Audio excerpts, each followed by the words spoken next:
ગુજરાતમાં સ્થાનિક સ્વરાજની ચૂંટણીને લઈ અનેરો ઉત્સાહ જોવા મળી રહ્યો છે। લોકશાહીને મજબૂત કરવા માટે મતદાન ખૂબ મહત્વનું પાસું છે। ત્યારે મતદાનને લઈ કોંગ્રેસના નેતા શક્તિસિંહ ગોહિલનું નિવેદન સામે આવ્યું છે। શક્તિસિંહ ગોહિલે જણાવ્યું હતું કે જે તમામ લોકોએ કોંગ્રેસનો સાથ આપ્યો તેમનો આભાર માન્યો હતો અને કોંગ્રેસના ઉમેદવારોને અભિનંદન આપ્યા હતા। સ્થાનિક સ્વરાજની ચૂંટણીઓના આજે મતદાનનો દિવસ અને જે કોઈએ પ્રેમ, સમર્થન અને લાગણી અમારા કોંગ્રેસ પક્ષના ઉમેદવારો માટે અમારા પ્રચાર દરમિયાન જે વહાલા ગુજરાતીઓએ પ્રેમ આપ્યો છે એ માટે સૌનો હૃદયપૂર્વક આભાર માનું છું। લોકશાહીમાં ચૂંટણી એક પવિત્ર પર્વ છે।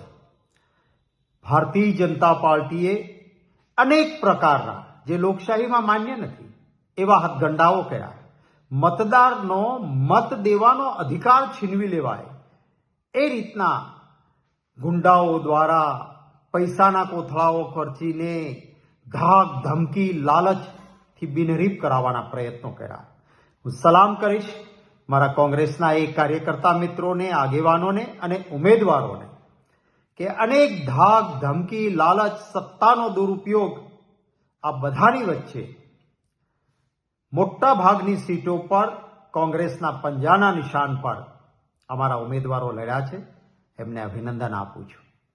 હું આશા રાખું છું કે મારા વહાલા ગુજરાતીઓ લોકશાહી જીવંત રહે ગુજરાતમાં અને એટલા માટે આવતા દિવસોમાં જે લોકશાહીથી વિરુદ્ધના પરિબળો કામ કરે છે એને સબક જરૂર શીખવાડશે। સૌ વહાલા ગુજરાતીઓ માટે હૃદયપૂર્વકની શુભકામનાઓ અને અમને સમર્થન આપનાર સૌ સુજ્ઞજનોનો હૃદયપૂર્વક આભાર માનું છું।